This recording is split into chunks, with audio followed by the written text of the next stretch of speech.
আসসালামু আলাইকুম প্রিয় শ্রোতারা, আশা করছি সকলে ভালো আছেন। তো প্রথম পর্বটি শুনে কি মন্তব্য করবেন না প্লিজ। আর প্রথম পর্ব শোনার পরে কিছু বোঝা যায় না গল্পের। যাই হোক, গল্পটি অসম্ভব রকমের সুন্দর। তো প্রথম পর্বে যদি আমি সাড়া পাই তাহলে পরবর্তী পর্বগুলো আমি শেয়ার করব। আশা করছি ধৈর্য সহকারে গল্পটি শুনবেন সবাই প্লিজ। কিছু মাস ধরে অরু খুব ডিপ্রেশনে আছে। তার ডিপ্রেশনের কারণ দাঁড়ালো তন্ময়ের সামনে গেলে কিছু না কিছু উদ্ভট কাণ্ড কারখানা সে করে বসে, যা খুবই বিব্রতকর। বিব্রত বোধ করতে করতেই মূলত তার ডিপ্রেশনে চলে এসেছে। যেমন প্রতিদিনের মতো গত সপ্তাহে সে তন্ময়ের বাসায় পড়তে গিয়েছিল। পড়ার এক ফাঁকে তার হাঁচি এলো। হাঁচি দিতে গিয়ে খেয়াল করলো হাঁচির সাথে সর্দি বেরিয়ে গিয়েছে। এমত অবস্থায় সে হাত আর নাক মুখ থেকে সরাতে পারছে না। লুকিয়ে ওড়না বা জামায় যে মুছবে তারও উপায় নেই। তন্ময় সামনেই বসে কফি খাচ্ছিল। বিষয়টি তন্ময়ের চোখে পৌঁছাতেই সে পেছন থেকে টিস্যু এগিয়ে দিল। তারপর কফি হাতে বেরিয়ে গেল। বিষণ্ণ মন নিয়ে নাক পরিষ্কার করা ওর জীবনে এমন বিব্রতকর পরিস্থিতি ইদানিং হয়েই চলেছে। যেমন পরশু তার টেস্ট ছিল। তন্ময় তাকে মনোযোগ সহকারে পড়াচ্ছিল। ওরও মনোযোগ দিয়ে পড়ছে। তাদের মধ্যে খুব গুরুত্বপূর্ণ পড়ালেখা চলছে। এমন সময় ওরু শব্দ করে উঠল। এখন সেটা কিসের শব্দ ছিল তা বুঝতে বাকি নেই কারো। শব্দ শুনেও না শোনার ভান করে পড়িয়ে চলেছে তন্ময়। কিন্তু ওরু আর পড়তে পারল না। হন্তদন্ত ভঙ্গিতে বইপত্র গুছিয়ে বেরিয়ে পড়ল। সে যে বেরিয়েছে লজ্জায় সে এখনও তন্ময়ের সামনে যেতে পারছে না। বাড়িতে সারাদিন থাকে তখন তো এটা হয় না, তাহলে তন্ময়ের সামনে গেলেই কেন হবে? নির্লজ্জ শব্দ একটা। লজ্জা হতবম্ব ওরু নিজের উপরই চরম বিরক্ত তাকে বিরক্ত করতে চলে এসেছে দীপ্ত। দীপ্তর হাতে নিউজপেপারের এক অংশে বড় করে সাবিহার ছবি দেওয়া হয়েছে। তন্ময়ের ছোট বোন সাবিহা একজন জার্নালিস্ট। তাকে পত্রিকায় দেখতে পাওয়া আসলেই প্রশংসনীয়। আর্টিকেলটায় ছোট ছোট শব্দে প্রশংসা করা হয়েছে সাবিহার। দীপ্ত গলা পরিষ্কার করে উচ্চস্বরে আর্টিকেল পড়তে শুরু করলো। সম্পূর্ণটা শুনে ওরু তার বোনের উপর গর্বিত। ব্যাগে বইপত্র গুছিয়ে নিয়ে দীপ্তর সামনে এসে দাঁড়ালো। দীপ্তর হাত থেকে নিউজপেপার নিয়ে নিজে কয়েকবার দেখল। মাথা নষ্ট করা সুন্দরীকে বুক ভেঙে ফেলার যন্ত্র লাগছে একদম। আপুর এই ছবিটা কিন্তু আমার ভীষণ পছন্দের। আমারও তো পছন্দের। বড় চাচুকে দেখিয়েছিস? সবাই দেখেছে, শুধু তুমি মাত্র দেখছ। হুট করে ওদের বিষণ্ণতা আবারও ফিরে এলো। যদি সে দীপ্তকে বলতে পারত তার বিষণ্ণ মনের কারণ, তাহলে হয়তো একটু মনে শান্তি পেত। তারপর ভাবল, দীপ্ত ছোট হলেও ছেলে মানুষ, হেসে তাকে নিশ্চয়ই বলবে, ছি তুমি বায়ু দূষণ করে ফেললে, তাও তন্ময় ভাইয়ের সামনে। তখন তো ওরু লজ্জায় জিন্দা মরে যাবে। বিষণ্ণ মনকে শান্ত করে বলল, আকাশ ভাইয়া কোথায়? বেরিয়েছে? হ্যাঁ। আপুও বেরিয়েছে? হ্যাঁ। এই আপুকে ফোন করে বল আজ আমাদের ট্রিট দিতে। তোমার বলতে হবে না, এটা আগেই বলে রেখেছি। আপু বলেছে রাতে ফেরার সময় পিৎজা, কোক এবং বার্গার আনবে সবার জন্য। আচ্ছা, তুই এখনও বাড়ি কেন? স্কুল যাসনি? আমার ডায়রিয়া হয়েছে, আজ বড় চাচু ছুটি নিয়ে দিয়েছে। ওরুর মন খারাপ হয়ে এলো। তার ডায়রিয়া হয় না কেন? ডায়রিয়া হলে দীপ্তর মতো সেও রেস্ট নিতে পারতো এই সুন্দর ওয়েদারে। আফসোস সেটে জমিয়ে কাঁধে ব্যাগ চেপে বেরিয়ে পড়ল কলেজের উদ্দেশ্যে। সাধারণত ড্রাইভার চাচা ওরুকে আর দীপ্তকে একসাথে স্কুলে দিয়ে আসে, কারণ তাদের স্কুল, কলেজ এবং ভার্সিটি একসাথেই। তবে মাঝে মধ্যে ওরু বাইসাইকেল করে কলেজ যেতে স্বাচ্ছন্দ্য অনুভব করে। যেমন আজ সে সাইকেল নিয়ে চলল। হুট করে তার আরেকটি বিব্রতকর পরিস্থিতি মনে পড়ল। মাসখানেক আগের ঘটনা। ওরু তন্ময়ের জন্য নিজ হাতে কফি করেছে এবং কফিটা ঠিক টি টেবিলের উপরে রেখেছিল। তন্ময় গোসল সেরে কফি নিয়ে ওরুর সামনে বসেছে। ওরুও পড়ার ফাঁকে ফাঁকে চুলগুলো আলতো করে গুছিয়ে নিচ্ছে। আশায় আছে কফির প্রশংসা শুনবে তন্ময়ের মুখ থেকে। তৎক্ষণাৎ মাথা তুলে খেয়াল করলো তন্ময়ের কফির মগে একটা বড় চুল, যেটা দেখে বোঝা যাচ্ছে তার মাথার। এই চুল দেখলে তন্ময় কফি আর খাবে না, এর জন্য সে দ্রুত চুলটা সরিয়ে ফেলতে চাইছে। বুদ্ধি করে এগিয়ে গেল সামনে। তন্ময় কফি মুখে নিয়ে নিয়েছে আর ওরু কফির মগ ধরেছে। ছোটো মগ দুজনের ধরায় দুজনেই একই মুহূর্তে আবার ছেড়ে দিয়েছে। গরম কফির মগ পড়ল তন্ময়ের গুপ্ত স্থানে। বড় বড় চোখ করে চেঁচিয়ে উঠল ওরু। দ্রুত এগিয়ে গিয়ে ঝাড়তে লাগলে তন্ময়ের গুপ্ত স্থানের উপর। হতবম্বের মতো কিছুক্ষণ বসে থেকে তন্ময় উঠে দাঁড়িয়ে চলে গেল। মাথাটা ঠান্ডা হতে ওরুর মস্তিষ্ক জ্বলে উঠল। তারপর হাতটা ধরে সে চেয়ে রইল কিছুক্ষণ। তারপর হাতটি বিছানায় ফেলে নিঃশব্দে হাউমাউ করে কেঁদে উঠল। ওটা কি তার ধরার মতো জায়গা? দুঃখে কষ্টে ওরু তারপর এক সপ্তাহ পড়তে যায়নি। সেই লজ্জাজনক পরিস্থিতি মনে করে ওর ডিপ্রেশন বেড়ে চলেছে। সাইকেল নিয়ে কলেজের ভেতর ঢুকিয়ে মার্জিকে দেখল সে সাইকেল পার্ক করছে। ওরু ওর পাশে সাইকেল পার্ক করে বলল, ব্যাপার কি তোর? কাল কলেজ আসলি না যে? ডায়রিয়া। আরে ভাই, আমাকে বাদে সবার ডায়রিয়া। ডায়রিয়া কি আমার সাথে শত্রুতা করেছে? দীপ্তরও ডায়রিয়া হয়েছে। তুই সেদে ডায়রিয়া চাইছিস? ফালতু মেয়ে। চাইবো না? ডায়রিয়া হলে যদি কলেজ মিস দেওয়া যায় তাহলে আমি সেটাই চাই। পাগল। জানিস সুমনা নতুন প্রেম করছে? কার সাথে? স্কুলের সহযোগী শিক্ষক মবিন স্যারের সাথে। ওরু নিশ্চুপ হয়ে গেল। সুমনা তার কাজিনকে নিয়ে কি কেউ গসিপ করে? হয়তো কেউ করে না, কিন্তু সে করে। করার অবশ্য অনেক কারণ আছে। সুমনা আর তার কখনো বনে না। বনবে কিভাবে? সুমনা চলাফেরা আর তার চলাফেরা আকাশ পাতাল তফাত। এই মেয়ে দু একদিন পর পর নতুন প্রেমে জড়ায়। ওর নামে কত খারাপ আলাপ আলোচনা শোনা যায়। এর উপর বেশ কয়েকবার তন্ময়কে সেরিউস্ট করতে চেয়েছে, তাও তার চোখের সামনে। তন্ময় কখনো পাত্তা দেয়নি বিদায় সুযোগ পায়নি। না হলে অরুর মনে হয় তন্ময়কে নিজের সব বিলিয়ে দিত না চাইতেই। পেছন থেকে কেউ তার নাম ডাকলো। অরুর সঙ্গে মার্জিও পেছনে তাকালো। অয়ন সাদা শার্ট প্যান্ট, গলায় টাই ঝুলিয়ে কাঁধে ব্যাগ চেপে এগিয়ে আসছে। অয়ন তাদের সিনিয়র, অনার্স সেকেন্ড ইয়ারে এবার। আবার তাদের বাড়িও পাশাপাশি, এক ছাদ থেকে অন্য ছাদে লাফিয়ে আসা যাবে এমন সিচুয়েশন। তাদের পরিবারের মধ্যেও বেশ সুন্দর একটা বন্ডিং আছে। মজার বিষয় হচ্ছে অয়নের পিছেও সুমনা পড়েছিল, কিন্তু অয়নের পাত্তা পায়নি। ওর হেসে তাকাতেই অয়ন বলল, ট্রিট কই? আমাকে বলে লাভ নেই অয়ন ভাইয়া, আপুকে গিয়ে বলতে হবে। জার্নালিস্ট সে, ছবি পত্রিকায় তার ছেপেছে, পাকাপোক্তভাবে নিজেকে সেটেলও করে নিচ্ছে। আর তুমি আমার থেকে ট্রিট চাও? তোর আপুকে বুঝি পাওয়া যায়? আজ তাড়াতাড়ি ফিরবি, ট্রিট দেবে। ছাদে আমাদের আড্ডা হবে আজ। তোমাকে ইনভাইটেশন দিলাম, চলে আসিও। অয়নের চোখ জোড়া জল করে উঠল। সত্যি? পাক্কা। তাহলে আমি কিন্তু চলে আসব। ঠিক এক্সট্রা সময় বল। 9টা। আচ্ছা। অয়ন বন্ধুদের দিক চলে গেল।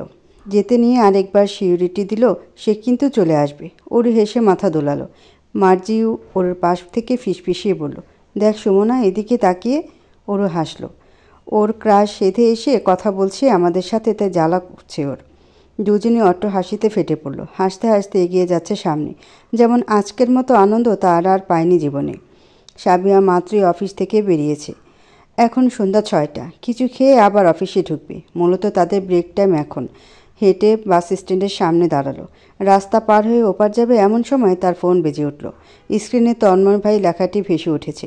সাবিহা কল রিসিভ করলো। হ্যাঁ ভাই, কোথায় তুই? অফিস থেকে বেরোলাম মাত্র। ব্রেক টাইম এখন। বাস স্ট্যান্ডের সামনে দাঁড়িয়ে আছি। আশেপাশে আছি। দাঁড়িয়ে থাক, আসছি আমি। আচ্ছা। সাবিহা কল কেটে পাশে তাকালো। তার থেকে কিছুটা দূরে একটি ছেলে দাঁড়িয়ে, পরনে সাদা হুডি। আরও চোখে তার দিকেই তাকাচ্ছে। ছেলেটিকে চিনতে সময় লাগলো না সাবিহার। সময় লাগবে কিভাবে? দিনে দু একবার এই ছেলে ওর সামনে চলে আসবে কোনো না কোনো অজুহাত নিয়ে। সবই বুঝে সাবিহা। একটা ছেলে বারবার সামনে কেন আসছে, বা কেন তাকে ফলো করছে, বা কেন তার দিকে বারবার তাকায়, এগুলো বুঝতে পারে সে। বুঝলেই বাকি। ভাবতে সাবিহার লজ্জা লাগে। সে এইবার মাস্টার্স প্রথম বর্ষে। অয়ন মাত্র অনার্স সেকেন্ড ইয়ারে। বাচ্চা ছেলে, মাত্র গ্রো আপ করছে।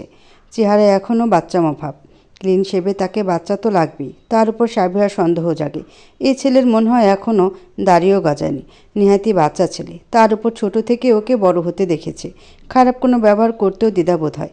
এক প্রকার সে জালে আটকে। একটা কাঁটা তার গলায় আটকে। না পারছে কাঁটা ফেলতে আর না পারছে গিলতে। প্রতিদিনের মতো অভিনয় সুরে বলল, অয়ন তুমি এখানে?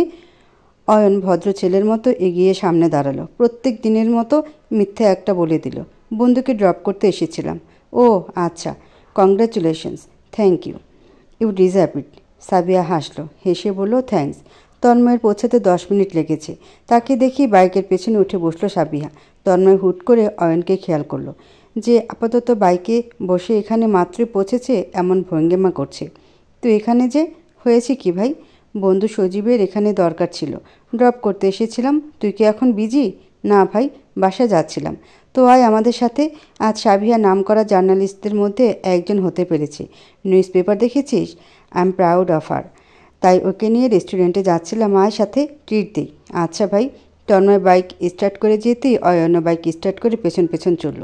বসুন্ধরার সামনে একটা রেস্টুরেন্টে বাইক থামালো। অয়নও এসে পাশেই থেমেছে। তন্ময় বাইক লক করে হেলমেট এবং চাবি নিয়ে সাবিহার দিক তাকালো। সারাদিন কাজ করে সাবিহার চোখ মুখ ক্লান্ত। বোনের কাজ চেপে রেস্টুরেন্টের ভেতর নিতে নিতে তন্ময় বলল, কি দরকার এত কষ্ট করার? পড়াশোনা মন দিয়ে কর শুধু। তোমারও তো এত কাজ করার প্রয়োজন নেই। বাবার এত টাকা পয়সা ফেলে কেন করো?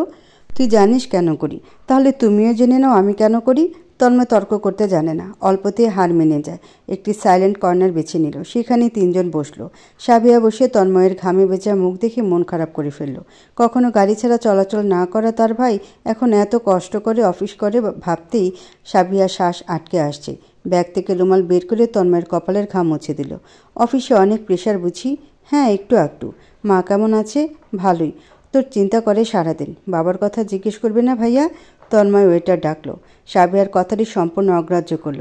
সাবিয়া দীর্ঘ নিঃশ্বাস ফেলে চোখ ফেরাতেই অয়নের উপর নজর পড়ল। তার দিকেই তাকিয়ে ফেল করে চোখ দিয়ে খেয়ে ফেলবে যেমন। সাবিয়ার ইদানিং মনে হচ্ছে এই ছেলে নিজ থেকে থামবে না, তাকে খোলাখুলি ওর সাথে কথা বলতে হবে। তন্ময় মেনু এগিয়ে দিয়ে বলল, কি খাবি? অর্ডার দে। সাবিয়া বলল, ট্রিট তো আমার দেওয়ার কথা, তুই ট্রিট দিবি তাও আমাকে? আমাকে এখনও ছোট ভেবে রেখেছ? আমার কাছে ছোট্ট তুই। ওয়েটার অর্ডার নিয়ে যেতেই তন্ময় এবার অয়নের দিকে ফিরল। পড়াশোনা কেমন চলছে অয়ন? ভালো ভাই, একমাত্র ছেলে তুই তোর বাবার, অনেক আশা আকাঙ্ক্ষা তোর উপর, তাই মন দিয়ে পড়াশোনা করবি। জি। তা প্রেম করছিস নাকি? না না ভাই, একদম না। কেন, কাউকে ভালো লাগে না? ভালো তো লাগে। কাকে? আছে একজন, কিন্তু এগোনোর সাহস পাচ্ছে না। আজকাল প্রপোজ করতে সাহস লাগে নাকি? না, আমার পছন্দের মানুষ খুব রাগী স্বভাবের, যদি উল্টাপাল্টা রিয়েকশন করে। সাবিয়া কেসে উঠল। তন্ময় কথা বন্ধ করে এক গ্লাস পানি এগিয়ে দিল। পানি খেয়ে নিজেকে শান্ত করে সাবিয়ার টপিক ঘুরিয়ে ফেলল। ভাইয়া, আমি কিছু পার্সেল নিব ওরুদের জন্য। এখন নিলে তো ঠান্ডা হয়ে যাবে, তাই না? ভাবছি ছুটি হলে নিয়ে ফিরব। ওদের আজ ট্রিট দিতেই হবে। আমার অপেক্ষায় নিশ্চয়ই বসে এক একটা। তন্ময় বলল, এই ওরু পড়তে আসছে না যে? কি জানি, গিয়ে বলিস আজ টাইম মতো চলে আসতে। তুমি ওকে কেন পড়াচ্ছ? এইভাবে সারাদিন অফিস করো, বাসায় ফিরে রেস্ট করবা তা না? তুমি জানো ওরু দেখা দেখি এখন দীপ্তও তোমার কাছে পড়তে চায়? তন্ময় হেসে বলল, ও তো ব্রিলিয়ান্ট স্টুডেন্ট, ওকে আমার পড়াতে কেন হবে? ওরও হায়ার ম্যাথমেটিক্সে বেশ দুর্বল। টিচার্সদের পড়ানো বোঝে না বিধায় ওকে আমার আলাদা পড়ানো। 7:30 ওরও কাঁধে ব্যাগ চেপে বেরিয়েছে। তার উদ্দেশ্য তন্ময়ের বাসা। বেশি দূর না এখান থেকে, সাইকেল করেই চলে যাওয়া যায়। এতক্ষণে নিশ্চয়ই তন্ময়ের কাছ থেকে চলে এসেছে।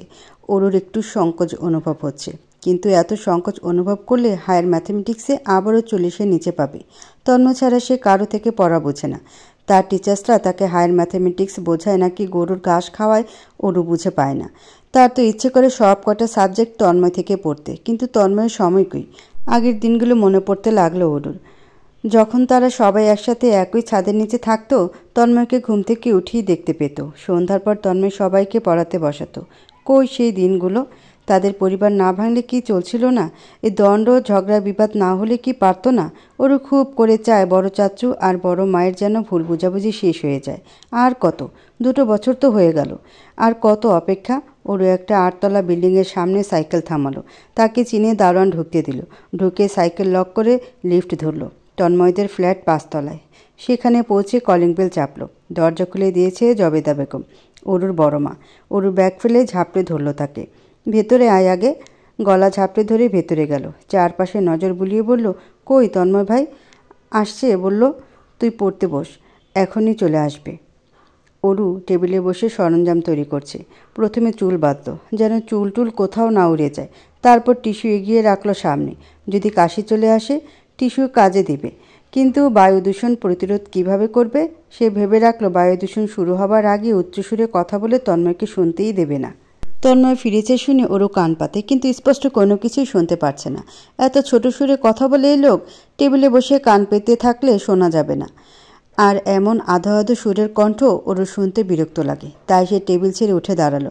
ছোট ছোট পায়ে দরজার পর্দা দ্বারা আড়াল হয়ে কান পেতে দিল। তন্ময় তখন জুতো খুলছে দুয়ারের সামনে। জাবেদা বেগম ছেলের ব্যাগ হাতে দাঁড়িয়ে। তন্ময় বলল, ভালো কাজের লোকের সন্ধান পেয়েছি, কাল আসতে বলবো? আবার একই প্রসঙ্গ? এতটুকু কাজ আমি একাই করে নিতে পারি। সারাদিন বাসায় একাই বসে থাকি, কাজের লোকের প্রয়োজন নেই। একা থাকো বিদায় তো বলছি, সাথী পেয়ে যাবে কথা বলার। না, দরকার নেই। তাহলে তুমি আমার কাপড় চোপড় হাত দিবা না, আমি নিজেরটা নিজেই ধুয়ে নিব। জবেদা বেগম অসহায় হয়ে পড়লেন। তন্ময় আবারও বলল, তোমার কোমরের সমস্যা, ডাক্তার না করেছে বসে কাজকর্ম করতে। এখন তুমি যদি এসব ধোয়া মোছা করো কিভাবে হবে মা? এমন বাচ্চাদের মতো জেদ ধরে থাকলে হয়? ছেলের গম্ভীর মুখে দেখে জবেদা বেগম আর তর্ক করলেন না, বরং রান্নাঘরের দিকে যেতে নিচ্ছিলেন। তন্ময় পেছন থেকে জবেদা বেগমের চোখের সামনে আজকে নিউজপেপার মেলে ধরল। সাবিয়ার ছবি দেখে তিনি ভরকে গেলেন। তন্ময়ের হাত থেকে নিউজপেপার নিয়ে পড়তে শুরু করলেন। মেয়ের সম্পর্কে এত সুন্দর প্রশংসা পত্রিকা ছেপেছে দেখে তার চোখ জোড়া ভিজে উঠেছে। আঁচলের চোখ মুছতে মুছতে আর্টিকেল বেশ কয়েকবার রিপিট করে পড়ছেন। তন্ময় হেসে রুমের দিকে পা বাড়ালো। ওরু সঙ্গে সঙ্গে টেবিলে গিয়ে বসেছে। ওরু রুমে ওরুকে এভাবে দেখে তন্ময় চমকে গেল। অরুর আশেপাশে বইয়ের থেকে বেশি অপ্রয়োজনীয় জিনিসপত্র, রুমাল, টিস্যু, ওড়না, সাউন্ড বক্স, এত কিছুর সামনে তন্ময় অরুর চেহারা দেখতে পারছে না। এসব কি করে রেখেছিস? অরু মাথা তুলে তাকালো না, বইয়ে নজর রেখে বলল, প্রয়োজনীয় জিনিসপত্র সামনে রেখেছি, দরকার পড়ে আমার। এই পাগলকে জবাব দিল না তন্ময়। সে বই নিজের কাছে নিয়ে একটা নতুন চ্যাপ্টার বের করে অরুর সামনে দিয়ে বলল, দেখ, সলভ করতে পারিস নাকি? ভুল হলে সমস্যা নেই, আমি এসে বুঝিয়ে দিব। অরু মাথা দোলালো। তন্ময় বাথরুমে গিয়েছে। সেদিকে নজর বুলিয়ে বইয়ের দিকে তাকালো। জবেদা বেগমের চোখ জোড়া তখনও লাল। তিনি এসে প্রশ্ন করলেন, তোর জন্য কফি করব? বড় মা, শুধু এক গ্লাস পানি। আচ্ছা। তন্ময় যখন বেরিয়েছে অরুর সামনে তখন একটি পানির গ্লাস। সে এতটাই ব্যস্ত পড়ালেখা যে পানিটুকু খায়নি। তন্ময় জবেদা বেগমের থেকে কফি নিয়ে এসেছে। অরুর পাশে চেয়ারে বসেছে সবে।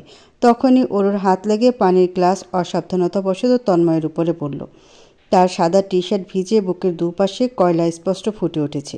এবারে অরু হন্তদন্ত হয়ে তন্ময়ের বুক পরিষ্কার করতে নেমেছে। তন্ময়কে ঠেলে ঠুলে তার পরিষ্কারের কার্যক্রম চলছে। আর না নিতে পেরে তন্ময় চেঁচিয়ে উঠল, অরু! আচমকা ধমকে অরু কেঁদে ফেলল। কাঁদতে কাঁদতে বলল, সরি ভাইয়া, দেখি নাই আমি। তুই দেখিস কি? আমার মাথা গাধা একটা। তোর মতো এমন মেসি পার্সন আমি আমার লাইফে আর দুটো দেখিনি। অরুর কান্নাকাটির শব্দ শুনে জবেদা বেগম চলে এসেছেন। কি হয়েছে? হয়েছে আমার মাথা, বলে তন্ময় রুম থেকে বেরিয়ে গেল। এদিকে অরু টিস্যু দিয়ে কাঁদতে কাঁদতে নাক পরিষ্কার করে জবেদা বেগমের দিকে তাকালো। তুমি বলো বড় মা, পানি পড়েছে, এটা কি আমার দোষ? পানি চেয়েছি আমি, দিয়েছ তুমি, পড়েছে তার গায়ে। তার মানে আমরা তিনজন সমান অপরাধী, অথচ সে আমাকে ধমকে রাখলো না কিছু। জবেদা বেগম অরুর মাথায় হাত বুলিয়ে বললেন, থাক, কাঁদিস না, কাজ থেকে এসেছি তো তাই মাথা গরম, এবার হাত পা সামলে রাখবি কেমন? ওরু মাথা দুলিয়ে আবার চেয়ারে বসলো। তন্ময় টি শার্ট পরিবর্তন করে এসেছে। দীর্ঘ নিঃশ্বাস ফেলে চেয়ার টেনে পাশে বসলো। অরুর সামনে থেকে বই নিয়ে কয়েকটি টপিক দাগালো করার জন্য। সে খাতা কলম নিজের দিক নিয়ে বোঝাতে শুরু করেছে। অরু নাক টেনে টেনে বোঝার চেষ্টা করছে, তবে পারছে না। নাক টানার শব্দে তন্ময়ের অর্ধেক কথাই সে শুনতে পারছে না। তন্ময় শব্দ করে কলম টেবিলে রেখে বলল, তুই বাথরুমে যা, গিয়ে কান্নাকাটি, নাক পরিষ্কার, আরও যত কাজ আছে সেরে আয়, যা। অরু আর একটু শব্দ করে কেঁদে বাথরুমের দিকে হাঁটা দিল। বাথরুমের ভেতরে ঢুকে নিজেকে আয়নায় দেখে তার কান্না থেমে গেল। ইস, কি বিশ্রী! এভাবে কেউ কান্না করে? অরু মুখ ভালো মতো দেখে কয়েকটি সুন্দর পদক্ষেপ ট্রাই করছে কান্নার। অবশেষে নিজেকে গুছিয়ে নিয়ে বেরোলো। তন্ময় তখন নিজের অফিসের ডকুমেন্টস দেখছে। অরুকে দেখে বলল, বস। অরু বসলো নিজের জায়গায়। আবারও পড়ায় মনোযোগী হলো। তন্ময়ও তাকে মনোযোগ সহকারে ম্যাথমেটিক্স বোঝাচ্ছে। এমন সময় অরুর নাক আবারও পিটপিট করছে। বোঝে উঠবার আগে সে হাঁচি দিয়ে উঠল। তন্ময় পাথরের ন্যায় কিছুক্ষণ বসে থেকে উঠে চলে গেল। যাওয়ার পূর্বে বলল, যা, বাসায় যা, গিয়ে হাঁচি কান্না যা আছে শেষ কর কালকের মধ্যে। অরু মুখ ভেঙিয়ে ব্যাগ গোছাতে শুরু করেছে। কত ভাব লোকটার! এই একটু ঝামেলা তো আজকাল হয়েই থাকে, সাধারণ বিষয়, এতে রিয়েক্ট করার কি আছে? ওর ব্যাগ কাঁধে বেরিয়ে পড়ল। যাবার সময় তার হাতে জবেদা বেগম চিংড়ির তরকারি ধরিয়ে দিল। এটা তার পছন্দের। বাটি সাইকেলের সামনে রেখে সাইকেল চালিয়ে বিল্ডিং থেকে বেরিয়ে গেল। যেতে নিয়ে সে কয়েকবার হাঁচি দিয়ে উঠেছে। 5 তলার বারান্দায় দাঁড়িয়ে কফি খেতে নিয়ে তার যাওয়ার পথে তাকিয়ে থাকা তন্ময়কে অরু দেখতে পেল না। সে তখনও তার হাঁচি কাশি নিয়ে বড়ই ব্যস্ত। মোড়ের সামনে যেতেই সাইকেলের চেন পড়ে গেল। মাঝ রাস্তা ঠিক করতে ইচ্ছে হচ্ছে না বলে সাইকেল থেকে নেমে গেল। সাইকেল হাতে চালিয়ে হেঁটে হেঁটে যাবে ডিসিশন নিল। আসলে অরুর তন্ময় ভাই এতটা শান্ত কোনো কালেই ছিল না। গম্ভীর এবং অশান্ত প্রকৃতির লোক তিনি। খুব কম কথা বলতো সে। দরকার ছাড়া তাকে বাড়িতে পাওয়া যেত না। সারাদিন নিজের বাবার বিজনেস দেখাশোনার দায়িত্ব নিয়ে রেখেছিল যেমন। কিন্তু তার পরিবর্তন ঘটে 2 বছর আগে। 2 বছর আগের ঘটনা তাকে একদম পরিবর্তন করে দেয়। অরু সেই পরিবর্তনের সদ্ব্যবহার করছে। ব্যবহার বললে ভুল হবে হয়তো। অরু ছোট থেকেই এমন, ভীষণ ব্যাকুল এবং চঞ্চল স্বভাবের। কোনো কিছু করতে গেলেই তার খিচুড়ি বানিয়ে ফেলে। এর জন্যই হয়তো সে সকলের আদরের। এই চঞ্চলতাকে সবাই একটু বেশিই ভালোবাসে। রিক্সা এলাকার মোড়ে থেমেছে। সাবিয়া নেমে টাকা পরিশোধ করলো। রিক্সার সামনে থেকে যেতে সে এগিয়ে চলল। যাবার পথে অয়নকে দেখল। দোকানের সামনে দাঁড়িয়ে নিজের সাঙ্গপাঙ্গ নিয়ে ঠোঁটে সিগারেট গুজেছিল। সাবিয়াকে দেখে সেটা পিঠের পেছনে লুকিয়ে ফেলল। মুখের সামনের ধোঁয়াগুলো সরাতে ব্যস্ত সে। সাবিয়া দেখেও না দেখার ভান করে এগোচ্ছে। অয়ন বন্ধুদের ফেলে সাবিয়ার পিছু চলে এসেছে। এক হাত দূরত্ব রেখে সাবিয়ার পেছনে হাঁটছে। হুট করে ধীর কণ্ঠে গানের কয়েকটি লাইন গাইল। এই পথ যদি না শেষ হয় তবে কেমন হতো তুমি বলো তো? সাবিয়ার পা জোড়া থেমে গেল। অয়নও ভোরকে নিজের জায়গায় দাঁড়িয়ে রইল। চোরের মতো এদিক সেদিক তাকাতে লাগলো। সাবিয়া ঘুরে অয়নের সামনে দাঁড়ালো। বলল, তোমার সাথে কথা আছে, রাতে ছাদে থেকো। জি আচ্ছা। সাবিয়া দ্রুত পায়ে চলে যাচ্ছিল। অয়ন বলল, ব্যাগগুলো আমি নেই, প্রয়োজন নেই। সাবিয়া ব্যাগগুলো শক্ত করে ধরে এগিয়ে চলেছে। পেছনে ঠাই দাঁড়িয়ে অয়ন। তারপর দৌড়ে আবারও সাবিয়ার পেছন চলে এসেছে। এক হাত দূরত্ব বজায় রেখে হেঁটে চলেছে। সাবিয়া বাড়ির সামনে এসেও দেখলো অয়ন তার পিছু, তবুও কিছু বলল না। কেচি গেট খুলে ভেতরে গিয়ে আরও চোখে দেখলো অয়নও তার পিছু পিছু আসছে। সাবিয়া রেগে বলল, ঘরে আসতে বলিনি? ও, আমাকে ওরও ইনভাইটেশন দিয়েছিল, বলল 9টায় চলে আসতে। ট্রিট দেবে নাকি এই মেয়েটা? সাবিয়া হনহনিয়ে ভেতরে ঢুকছে। অয়ন হেসে সদর দরজার টপকে বেরিয়ে গেল। সে তো যাবে, তবে এভাবে নয়, ছাদ দিয়ে। পেছন পেছন বাড়িতে ঢুকেছে নেহাতি সাবিহাকে জ্বালাতে। এদিকে সাবিয়া ঢুকে পেছন ফিরে দেখলো কেউ নেই। তাহলে কি মিথ্যে বলল ছেলেটা? ড্রয়িং রুমে সবাই বসে। অরু, রুবি, আকাশ, দীপ্ত সব কয়টা ওত পেতে তার অপেক্ষায় বসে। সাবিয়াকে দেখি অরু লাফিয়ে উঠল। এক প্রকার নিজেকে ছুঁড়ে মারল তার শরীরে। টকটকে লাল নাক সাবিয়ার বুকে ঘষে বলল, কংগ্রাচুলেশনস বাবুন। থ্যাংক ইউ আমার টিম। দীপ্ত দৌড়ে সাবিয়ার হাত চেপে ধরেছে। আমাকে থ্যাংক ইউ দেবে না? Thank you noodles, you are most welcome. বাবা ফেরেনি? না। অরু দীপ্তকে নিজের থেকে ছাড়িয়ে খাবারের জিনিসপত্রগুলো ডাইনিংয়ে রাখলো সাবিহা। সুমিতা বেগম এক গ্লাস পানি নিয়ে আসলেন। সাবিয়ার হাতে দিয়ে তার থেকে অফিস ব্যাগ নিজের হাতে নিলেন। প্রশ্ন করলেন, খাবার এগুলো গরম করে দিব? না চাচি, এগুলো গরম, মাত্রই অর্ডার করে বানিয়ে এনেছি। আচ্ছা, এই তোরা সর, বসতে দে মেয়েটাকে। অরু বলল, মা আমরা এগুলো নিয়ে ছাদে গেলাম, আড্ডা দিব। সুমিতা বেগম এই পাগলদের চক্করে পড়তে চান না, আলগোছে চলে যাচ্ছেন। সাবিয়া নিজের রুমের দিকে চলল গোসল নিয়ে। তারপর সেও জয়েন হবে ভাই বোনদের আড্ডায়। এদিকে পার্টি থেকে ধরে যেসব জিনিসপত্র প্রয়োজন সব কিছু ছাদে নিচ্ছে অরু, রুবি এবং দীপ্ত। তাদের হাতাহাতি কাজে সব কিছু মুহূর্তে ছাদে আনতে পেরেছে। আর অলরেডি ছাদে আকাশ বসে। সে মূলত খাওয়ার জন্যই বসে। খাওয়া দাওয়া শেষে তাকে আর পাওয়া যাবে না। এসব আড্ডা তার জন্য নয়। কিন্তু যখন পাশের বিল্ডিং থেকে অয়ন লাফিয়ে এলো, আকাশ নিজের চিন্তাভাবনা পাল্টালো। তারা দুজন মিলে আলাপ আলোচনায় বিভোর। কিন্তু একসময় জরুরি ফোন কল আসায় আকাশকে যেতে হবে। সাবিয়া যখন ছাদে এসেছে, আকাশ চলে গেছে। আপাতত অরু, অয়ন, দীপ্ত এবং রুবি বসে। সাবিয়া অরুর পাশে বসলো। তখনই সাউন্ড বক্স ছেড়েছে দীপ্ত। একটি রোমান্টিক গান বাজছে। কোক সকলের জন্য গ্লাসে ঢেলে পিৎজার বক্স খোলা হলো। অমনি সবাই হামলে পড়েছে। অরু পিৎজার স্লাইস মুখে ঢুকিয়ে কেসে উঠল। দীপ্ত কোকের গ্লাস এগিয়ে দিয়ে বলল, তোমার কাশাকাশি যাবে না? যেভাবে বলছিস যেমন আমি সারাদিন কাশি। সারাদিন কাশো না, তবে গুরুত্বপূর্ণ সময় কাশতে কাশতে মানুষের মাথা গরম করে দাও। অরু এবারও মুখ ভেঙালো। খাওয়া দাওয়ার মাঝে টুকটাক কথা চলছে। আড্ডা শেষ হতে খুব রাত হয়েছে। সাবিয়া সবাইকে জিনিসপত্র ধরিয়ে বলল, যা ঘুমিয়ে পড়। অরু আরও চোখে কয়েকবার পিছু তাকিয়ে চলে গেল। অয়ন ছাদের শেষ প্রান্তে দাঁড়িয়ে। চাঁদ ঠিক তাদের মাথার ওপর। ঘন ঘন হাওয়া বইছে। সাবিয়া তার পাশে দাঁড়ালো। প্রশ্ন করল, আমার বয়স জানো? আজ অয়ন নিজেকে প্রস্তুত করে এনেছে, তাই এ প্রশ্নে হিমশিম খায়নি এবং চাঁদের থেকে নজর সরিয়ে সাবিয়ার দিকে রাখল। জবাবে বলল, বয়স দিয়ে কিছুই হয় না, মন বয়স মানে না, না মানে জাত ধর্ম। এতটুকু বয়সে কবিতা বলা খুব সহজ। দুনিয়া দেখেছ কতটুকু? যতটুকু দেখেছি ততটুকুতে না হলে আমি পুরো দুনিয়া দেখতে প্রস্তুত। সাবিয়া দীর্ঘ নিঃশ্বাস ফেলল। দেখো অয়ন, এসব বাচ্চামো ছেড়ে দাও। তুমি আমাদের চেনা জানা ছোট ভাইয়ের মতো। তোমাকে এগুলোতে মানায় না। আমি তো আপনাকে বোনের মতো মানি না।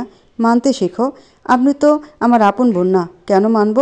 না মানো বোন, কিন্তু আমি তোমার বড়, সেটা রেসপেক্ট তো করবে। করছি বলেই আপনার থেকে আমি এখনও এক হাত দূরে দাঁড়িয়ে। রেসপেক্ট করি বলেই আপনি বলে সম্বোধন করছি। রেসপেক্ট করি বলেই এখনও আপনাকে মনের কথা বলিনি। আমি আপনাকে রেসপেক্ট করি। বেশ ভালো। সেই রেসপেক্ট ধরে রেখে এসব আজেবাজে চিন্তাভাবনা মাথা থেকে ঝেড়ে ফেলো। চেষ্টা করেছি, হয় না। অয়ন, আপনি আমার নাম উচ্চারণ করলে শুনতে ভালো লাগে। তোমার থেকে আমি 4 বছরের বড়। তাতে কি? বললাম তো, বয়স দিয়ে মনের বিচার করা যায় না। তোমাকে আমি প্রত্যেক দিন বোঝাতে আসবো না। শুধু বলে রাখি, তোমার এসব চিন্তাভাবনা সরিয়ে ফেলো। আমার ভাই জানার আগে। মারবে আমাকে? সাবিয়া চোখ রাঙালো। দ্রুত পায়ের গতিতে সেখান থেকে চলে যাচ্ছে। অয়ন কিছুক্ষণ দাঁড়িয়ে থাকলো। তারপর লাফিয়ে নিজেদের ছাদে চলে গেল। সেখানেই সে বসে রইল। ছাদ থেকে নামলো না। অরু দেখল মোস্তফা সাহেবের রুমের দরজা খোলা। সে দরজা সরিয়ে মাথা ঢুকালো ভিতরে। মোস্তফা সাহেব চেয়ারে বসে ঢুলছেন একটু একটু করে। মাথাটা নিচের দিকে ফেলে রেখেছেন। সামনে মদের বোতল। লুকিয়ে মাঝে সাঝে খান একটু। অরু আলগোছে ভেতরে ঢুকলো। মোস্তফা সাহেব কার উপস্থিতি টের পেয়ে চোখ খুললেন। সোজা হয়ে বসলেন। কিরে এখনও ঘুমাসনি যে? বলতে বলতে তিনি দ্রুত মদের বোতল লোকাতে চাইলেন, কিন্তু অরু তাকে সেটা করতে দিল না। মোস্তফা সাহেবকে চেয়ারে ঠেলে দিয়ে বলল, আমি উঠিয়ে রাখছি, বসো তুমি। মোস্তফা সাহেব হাসলেন। তার হয়তো নেশা চড়েছে, মাথাটা ঝিমাচ্ছে, কথা বলতেও বেশ কষ্ট হচ্ছে। একরাশ বিষণ্ণতা বুকে গেঁথে আছে তার। অরু মোস্তফা সাহেবের হাত ধরে বলল, তন্ময় ভাই, বড় মার কথা মনে পড়ছে চাচু? মোস্তফা সাহেব হাসলেন, চোখ জোড়া খুলে বুকের বাঁ পাশ দেখিয়ে বললেন, খুব ব্যথা হয় এখানটায়। এ ব্যথার যন্ত্রণা আজকাল সহ্য করা যাচ্ছে না রে। অরুর চোখ জোড়া ভিজে উঠল। মোস্তফা সাহেব বিড়বিড় করতে করতে সেইভাবেই ঘুমিয়ে পড়েছেন। অরু তাকে উঠিয়ে বিছানায় শুয়ে দিল। কাঁথা দিয়ে শরীর থেকে ফিরতেই দেখল সাবিহা দাঁড়িয়ে, মুখে হাত চেপে কাঁদছে। অরুকে ফিরতে দেখে দ্রুত বেরিয়ে গেল সেখান থেকে। অরু দরজা লাগিয়ে তার পিছু যেতে নিয়েও গেল না, নিজের রুমের দিক চলল। সাবিহা এখন একা থাকতে পছন্দ করবে। আগ বাড়িয়ে সে গিয়ে উল্টো তার কান্না বাড়িয়ে দেবে। তার থেকে বরং মন হালকা করুক কেঁদে নিজের রুমের দরজা লাগিয়ে বিছানায় অবুধ হয়ে পড়ল। হুট করে মনে পড়ল তন্ময়ের কথা। আজকের খাবারের ছবি তুলেছে সে, সেগুলো তন্ময়কে দেখিয়ে লোভ লাগাবে। দ্রুত ছবিগুলো তন্ময়ের মেসেঞ্জারে পাঠালো। পরক্ষণে একটি ভয়েস মেসেজ পেল, যেখানে গম্ভীর সুরে তন্ময় তাকে বলল, এসে থাপ্পড় মেরে দাঁত ফেলে দেব বেয়াদব। এটা মেসেজ করার সময়? ওর ছোট মন ভালো হয়ে গেল। আজকাল তার মন তন্ময়ের ধমকে ভালো হয়ে যায়। অরুণ নামের একটা ডাস্টবিন আছে, ডিজাইনার ডাস্টবিন, যেটার ডিজাইন সে নিজেই করেছে। এই ডাস্টবিনের উপরে লেখা অরুর পার্সোনাল ডাস্টবিন, এবং ডাস্টবিনটার অবস্থান ড্রয়িং রুমের কোণে। আসতে যেতে নিলে সবার নজর প্রথমে এই ডাস্টবিনে চলে যাবে। আগের সময়গুলো হলে এটা দেখলেই তন্ময় একটা লাথি মেরে যেত, আবার লাথি মেরে আসতো। কয়েকবার এটাকে ফেলে দিতেও চেয়েছিল। ড্রয়িং রুমের কোণায় এমন হলদেটে একটা ডাস্টবিন কেউ রাখে? তার উপর ডাস্টবিনটা বিচ্ছিরিভাবে ডিজাইন করা। তন্ময় ফেলতে দিয়ে ওর কান্নাকাটির ঠেলায় পেরে ওঠেনি ফেলতে। এখন এই ডাস্টবিনের কাজ কি? ডাস্টবিনের কাজ ওর টিস্যু নেওয়া। আপাতত ডাস্টবিন অর্ধেক টিস্যু দিয়ে ভর্তি। কারণও আছে। গত পরশু একটি জনপ্রিয় নাটক হয়েছিল RTVতে। নাটকের নাম বড় ছেলে। ওর সেই নাটক দেখে কেঁদে কেটে শেষ। টিস্যুর প্রয়োজনে সেদিন ডাস্টবিন অর্ধেক ভর্তি হয়ে গেল। এই যে সাত সকালে ঘুম থেকে উঠেই হাতে টিস্যু নিয়ে এসেছে সে। আকাশ ডাইনিংয়ে বসে ব্রেকফাস্ট করছে। ওর হাতের টিস্যু দেখে নাক কুচকে বলল, ছি, এই তুই আমার সামনে থেকে সর। এমন ভাব নিচ্ছ যেমন তোমার নাক পিটপিট করে না। না করে না, আমার নাক শক্তপোক্ত, এসব পিটপিট হয় না। তোর নাক পাতলা তাই পিটপিট করে। এক কাজ কর, তোর নাক নিয়ে আমার ক্লিনিকে আয়, সেলাই করে দিই, নাক পিটপিট দূর হয়ে যাবে। ওরও কষ্ট পেল মনের দুঃখে এবং নাকের পিটপিট নিয়ে মুখ গোমড়া করে ফেলল। মুক্তি বেগম আঁচলে হাত মুছতে মুছতে এগিয়ে আসছেন। আকাশকে চোখ রাঙিয়ে বললেন, এই তুই খেয়ে তাড়াতাড়ি ভাগ, মেয়েটার পিছু লেগে থাকবে না একদম। অরু তুই বস, খেয়ে নে। আকাশ ব্রেড চিবুচ্ছে। চিবানোর ফাঁকে বলল, ও এখনও দাঁত ব্রাশ করেনি মা। খচ্চর মেয়ে। অরু রেগে গেল। মাথা গরম করে দিবানা বলে দিলাম, বলে দিয়ে আমাকে উদ্ধার করে দিলি, বলেই হাসতে লাগলো। অরু রেগে সেখান থেকে চলে এলো। বারান্দায় ঝুলানো টিয়া পাখিটি ঝিমিয়ে পড়েছে। অরু দাঁত মাজতে মাজতে উকিয়ে দিল। পাখিটিকে চোখ বন্ধ করে রাখতে দেখে এগিয়ে আসলো। তারপর বেসামাল ভঙ্গিতে খাঁচাখানা নেড়ে দিল। পাখিটি চেঁচিয়ে বন্দি খাঁচার মধ্যে ধরফর করে উঠল। তারপর অরুর 32 দাঁত বের করে শান্ত হয়ে গেল। আবারও নিজের জায়গায় বসে ঝিমাচ্ছে। অরু পাখিটিকে কিছুক্ষণ বিরক্ত করার প্রত্যাশায় রইল। তবে পাখিটি বিরক্ত হচ্ছে না, নিজের মতো ঝিমিয়ে রয়েছে। ইন্টারেস্টিং টিয়া পাখি তুই। ধুর, সম্ভবত 3 বছর হবে পাখিটি তার কাছে। ছোট্ট টিয়া পাখিটি এখন অনেক বড় হয়ে গেছে। কথা বলতে জানে টুকটাক, তবে বলে না, খুব অলস, একদম অরুর মতো। নিজের মতো পাখিটিকে হতে দেখে ওর বেশ হতাশ। পাখিটিকে আত্মবিশ্বাসী, সাহসী, কর্মজীবী করতে চাওয়া তার মন এখন বেশ হতাশ। টিয়া পাখিটি তাকে তন্ময় এনে দিয়েছিল। অরুর স্পষ্ট মনে আছে সেই দিনটির কথা। হয়েছে এমন, অরুকে সুমিতা বেগম মেরেছেন। মারার অবশ্য কারণ রয়েছে। সুমিতা বেগম আটা গুলিয়ে রেখেছিলেন রুটি বানাবেন, অথচ তিনি এসে দেখেন আটাতে 1 গামলা পানি ঢেলে তা মতে যাচ্ছে অরু। পাকনামি করে মায়ের সাহায্য করতে নেমেছিল বেচারি। ব্যাস, রাগের মাথায় অরু বেশ কিছু মার খেয়েছে মায়ের থেকে। মার খেয়ে পেট ভরে গিয়েছে বিদায় সারাদিন কিছুই খেলো না। মূল কথা, সে রাগ করেছে। দরজা আটকে ঘরে পড়ে আছে। কারো ডাকে সারা শব্দ করল না। রাতে বাড়ি ফিরে তন্ময় তাকে গম্ভীর সুরে ডাকে। অরু মনে মনে তন্ময়কে খুব ভয় পায়, যা সে কখনো দেখায় না। শুনেছে ভয় দেখালে ভয় বেশি পেতে হয়, তাই যখন তন্ময় ডাকলো দৌড়ে বেরোয়নি। তবে সময় নিয়ে ঠিক দরজা খুলে বেরোলো।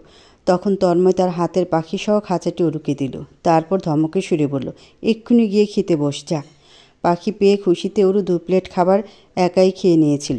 স্কুল ড্রেস পরিহিত অরু কাঁধে ব্যাগ চেপে নিচে নেমে এলো। দীপ্ত তখন ডাইনিংয়ে বসে তৈরি হয়ে গিয়েছে জনাব। অরু তার পাশে বসে দ্রুত ব্রেকফাস্ট করতে শুরু করেছে। বাইরে থেকে মার্জির কণ্ঠ শোনা যাচ্ছে, অরু তাড়াতাড়ি। মার্জির ডাকে সে ব্রেড হাতে নিয়ে বেরিয়ে পড়ল। পেছনে দীপ্ত অরু দেখা দেখি একই কাজ করলো। দুজনের পেছনে সুমিতা বেগম বললেন, আরে ঠিকভাবে খেয়ে যাবি তো? তার কথা দুজনের একজনও শুনল না। মার্জি সাইকেল হাতে দাঁড়িয়ে।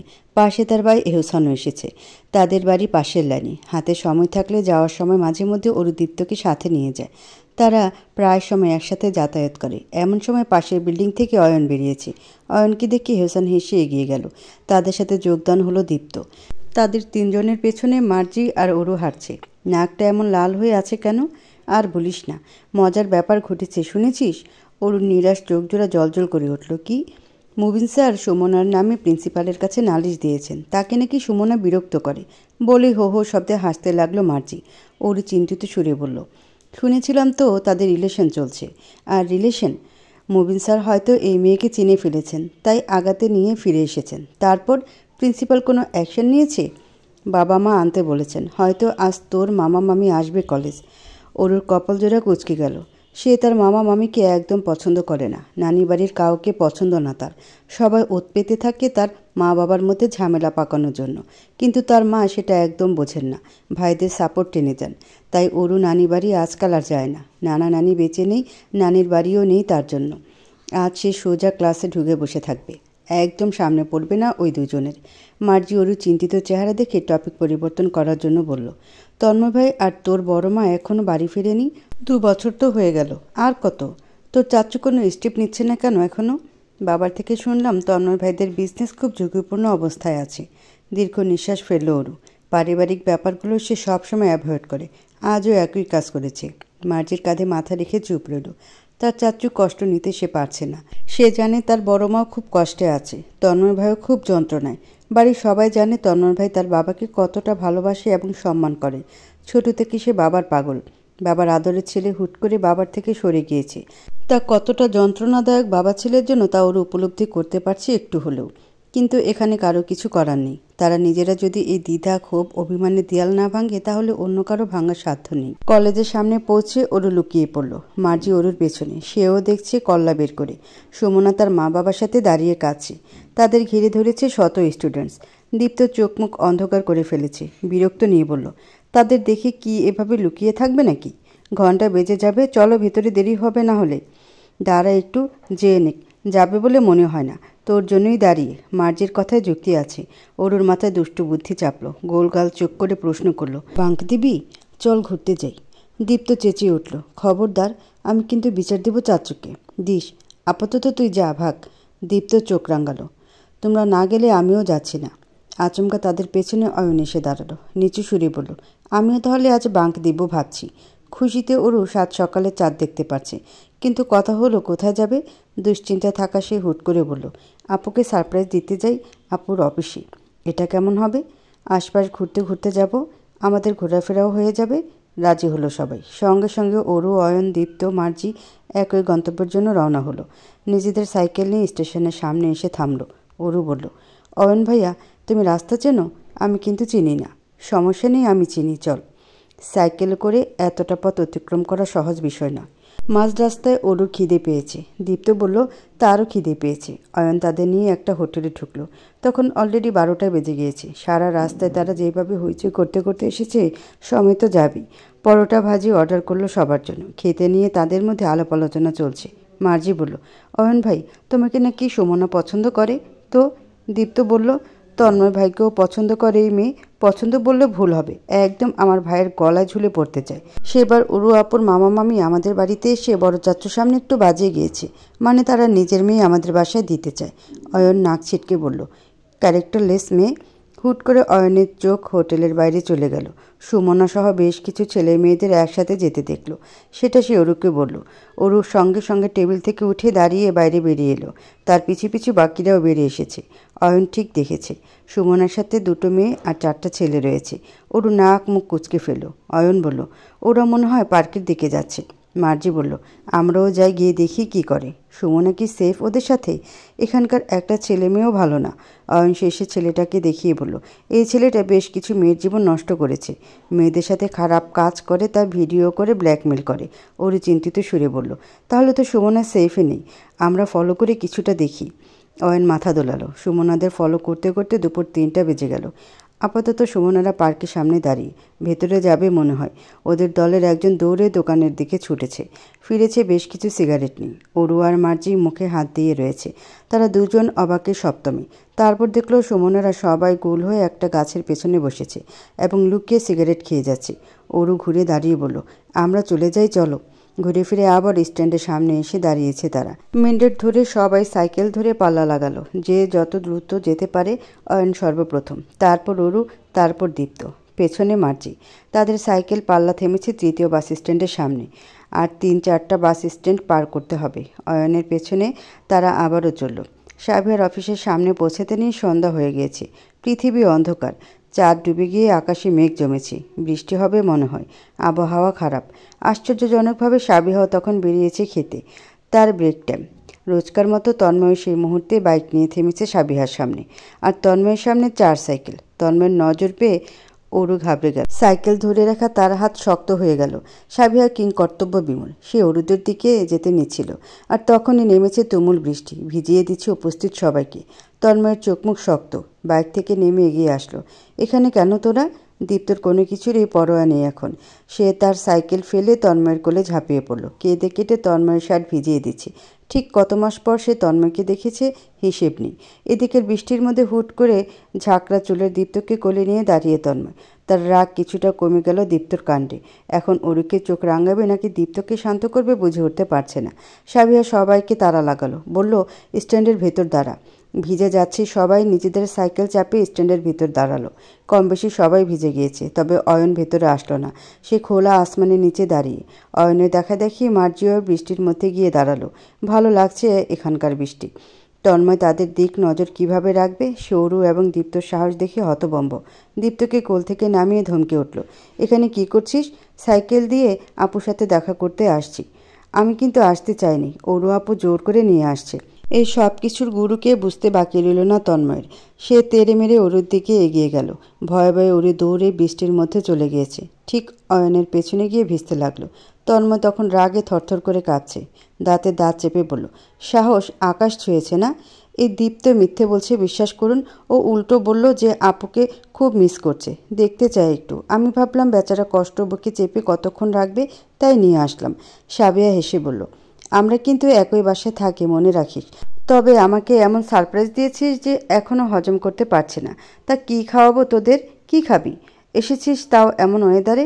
দীপ্ত বলল, এই ওয়েদারে চা হয়ে যাক। ওই তো টং। অয়ন বলল, আমি এনে দিচ্ছি। অরুয়ার মাঝি দ্রুত স্ট্যান্ডের ভেতর চলে গেল। তন্ময় খোলা আসমানের নিচে যেতেই বৃষ্টিতে সম্পূর্ণ ভিজে গেল। লেপ্টে থাকা শার্ট ভেদ করে তার সুঠাম দেহ দেখা যাচ্ছে। অরুর চোখজোড়া আরও চোখে সেখানে চলে গেল এবং চোখজোড়া কিছুক্ষণ পিটপিট করে চেয়ে রইল। তারপর মাথা ঘুরিয়ে ফেলল, আবার আরও চোখে তাকালো। মোট 6 কাপ চা এনেছি। এক একজন এক একটা কাপ হাতে নিয়েছি। গরম ধোয়া উঠছে চায়ের থেকে। কাপে চুমুক দিয়ে মার্জি বলল, চাটা বেশ মজা। অয়ন আনমনে বলল, হ্যাঁ, এই চাচার দুধ চা অসম্ভব স্বাদের। যেভাবে বলছো যেমন তুমি প্রত্যেক দিন এসে খাও অয়ন ভাই। অয়ন চমকে গেল, তারপর ছুতো ধরে বলল, বন্ধুকে মাঝে মধ্যে ড্রপ করি এখানে তো। তন্ময়ের মেজাজ তুঙ্গে, তাই তাকে কেউ বিরক্ত করছে না। টাই অর্ধেক খুলে ঝুলিয়ে রেখেছে। গরম চায়ে কয়েক চুমুক দিয়ে অরুর পাশে এসে দাঁড়িয়েছে। অরু তাকে দেখতেই চায়ের কাপ হাতে হাঁচি দিয়ে উঠল। ঠান্ডা লেগে যাচ্ছে তার। কপাল কুঁচকে পকেট থেকে ভেজা রুমাল এগিয়ে দিল তন্ময়।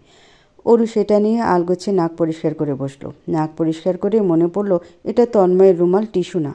রুমালের দিকে তাকিয়ে অরুর চোখজোড়া ভিজে উঠল। এত সুন্দর রুমালটা নষ্ট করে ফেলল। এটা এখন ঘষে ঘষে পরিষ্কার করে দিলেও তো তন্ময় আর ব্যবহার করবে না। দীপ্ত চায়ের কাপ হাতে হাসছে। আজ আমাদের অরু আপুর কাচি হাসি থেকে কেউ রক্ষা করতে পারবে না। বৃষ্টিতে ভিজেছে যেহেতু এবার অরু ঠান্ডায় পুরো বাড়ি মাথায় তুলে ফেলবে। এইভাবে এর হাঁচি কাশির শেষ নেই। এবার ঠান্ডা ছুঁতে তো তছনছ করে দিবে সব কিছু। তন্ময়ের ফোনে লাগাতার কল আসছে। তাকে কল করেছে পরিবারের সবাই। যেমন বড় চাচু তাকে 2 বার কল করেছে, ছোট চাচু করেছে 4 বার, ছোট চাচি 6 বার, তার মা করেছে 9 বার। মোট কথা শত শত মিসড কল এসেছে, কিন্তু তন্ময় দেখেনি। সাইলেন্ট করা ছিল তার ফোন। এখন হাতে নিয়ে কল দেখেও কাউকে কল ব্যাক করেনি। সবাই অরু এবং দীপ্তর চিন্তায়। স্কুল থেকে হয়তো এতক্ষণে বাড়িতে ফোন গিয়েছে তাদের অ্যাবসেন্সের। তন্ময় সাবিহাকে বলল, তোর ফোন কই? ফোন অফিসে, ধর কথা বল, জানিয়ে দে ওরা তোর কাছে। তন্ময় তার ছোট চাচুকে কল ব্যাক করে সাবিহাকে ধরিয়ে দিল। সাবিহা সব কিছু খুলে বলল। এগুলো শুনে রেগে গেল বাড়ির সবাই। আজ বাড়িতে গেলে অরু এবং দীপ্তর খবর আছে। দীপ্ত শীতে এবং ভয়ে কাঁপছে অরুর পাশে। তার পাশায় আজ ড্রাম বাজাবে তার বাবা। অবশ্য অরুর কপালেও শনি আছে, সেটা ভেবে ভয় কিছুটা কমে গেল তার। সে তো আর একা মার খাবে না, অরুও খাবে সাথে। আপাতত রাতের বাজছে 8টা, বৃষ্টিও থামছে না। এদিকে কম বেশি সকলের কাপড় চোপড় ভিজি ভিজি। অরু সমানে হাঁচি দিচ্ছে। দীপ্তর নাক লাল হয়ে গিয়েছে, এ বাচ্চার জ্বর আসবে বলে। কপাল ছুঁয়ে দেখল গরম। রাগান্বিত তন্ময় ডিসিশন নিল তার বাইকের চাবি অয়নকে দেবে। এখনই অরুদের নিয়ে বাসে করে রওনা হবে। অয়ন তন্ময়কে বলল, ভাই, এখানকার বাসগুলো পুরো ভর্তি হয়ে যাচ্ছে, খালি বাস পাওয়া একটু মুশকিল। অপেক্ষা করি। কিছুক্ষণ অপেক্ষা করার পর 2 সিট ফাঁকা রয়েছে এমন একটি বাস পেল। সামনে গেলে আরও সিট খালি হবে বলা হয়েছে। তন্ময় সাইকেলগুলো বাসের ছাদে তুলতে বলল হেল্পারকে।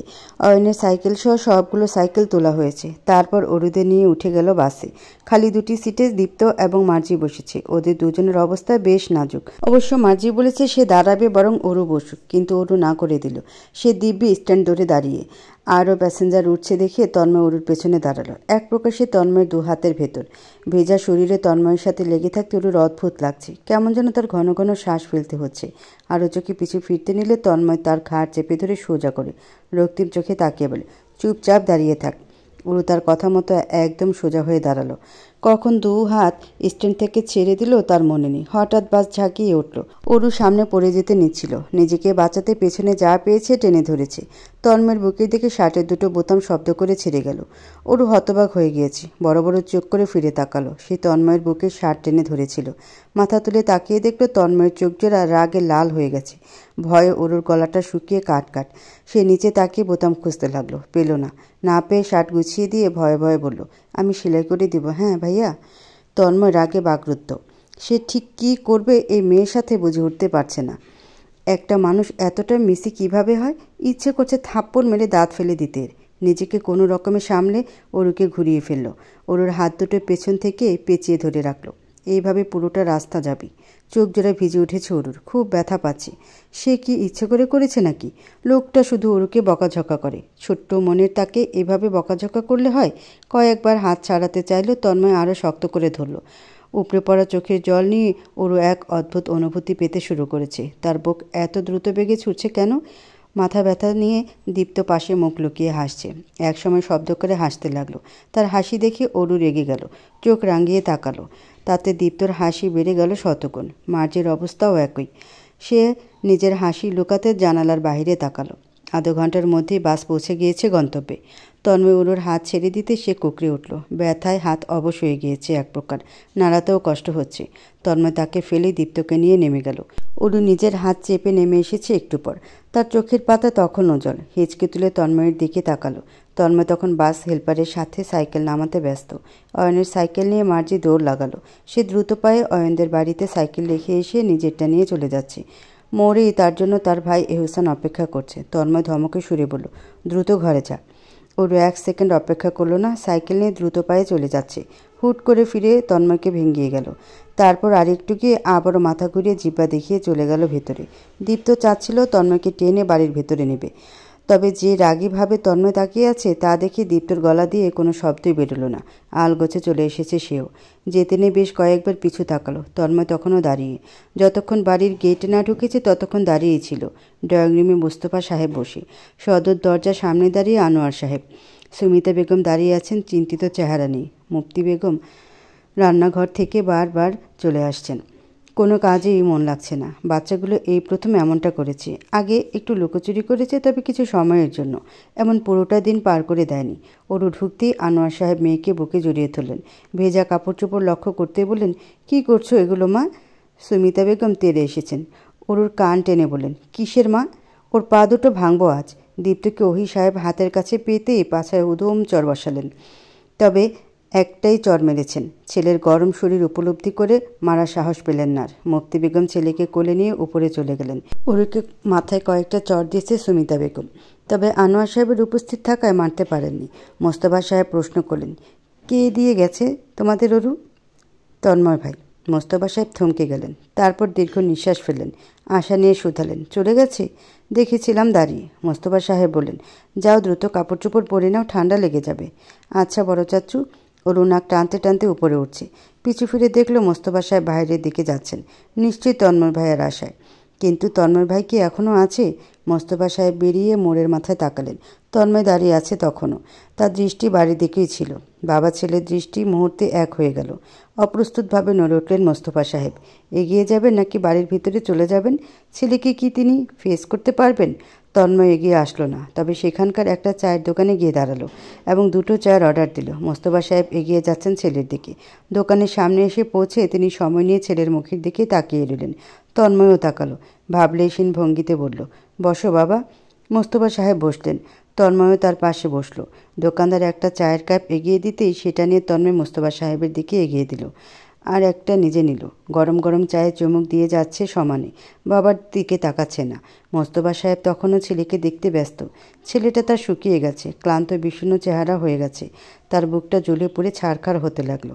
এত কষ্ট করে এমন বড় রাজ্য দাঁড় করিয়ে কি হলো? এত টাকা পয়সা কামানোর কি মানে দাঁড়ায় যখন সন্তানেরা সেই টাকা ব্যবহার করে না? সাবিহা রিক্সা, বাস, অটো দিয়ে চলাফেরা করে। বাড়িতে 2-3টা গাড়ি থাকতেও আর ছেলের কথা কী বা বলবেন।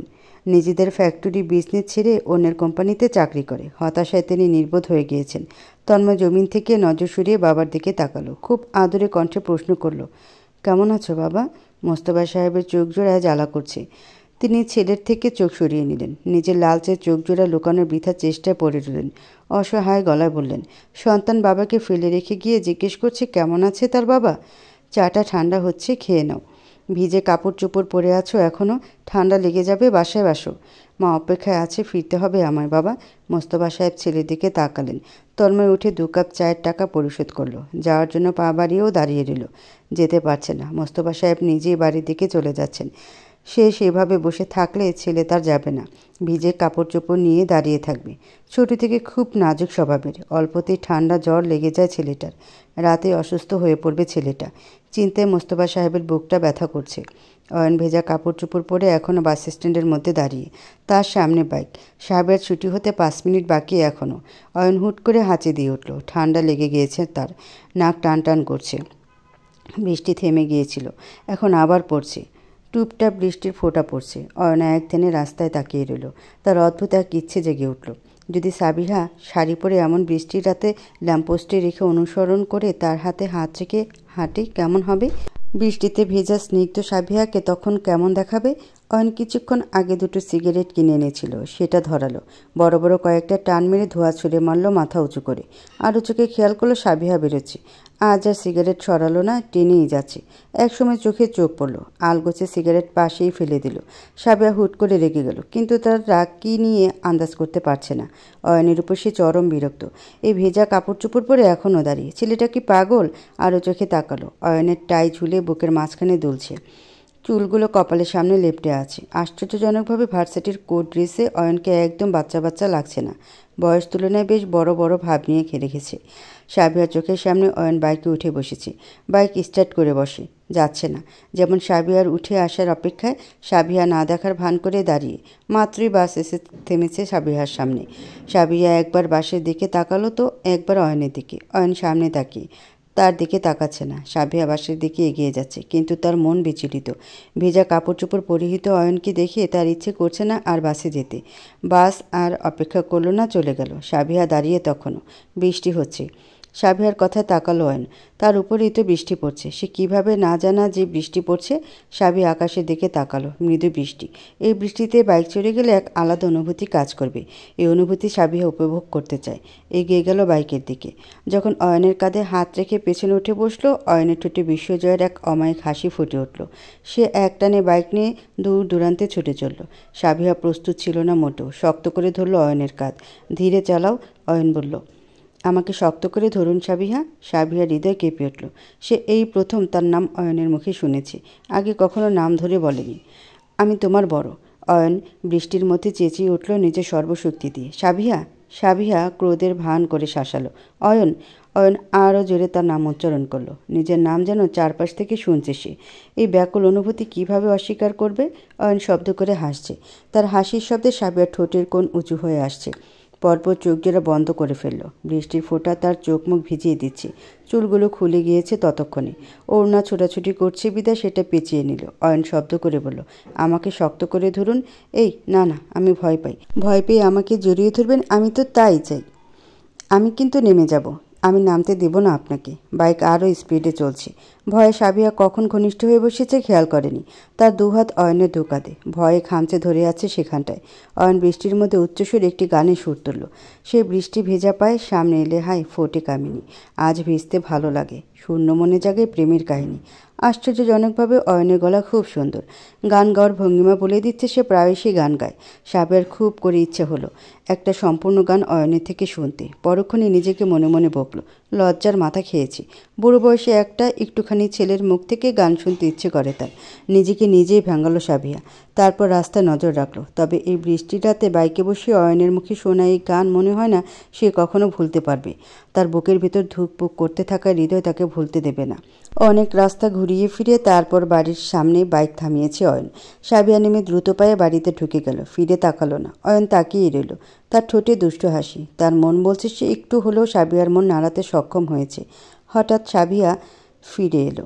ধমকে সুরে বলল, এই ছেলে, যাচ্ছ না কেন? ধমক দিয়ে সে ঘরে ঢুকে গিয়েছে।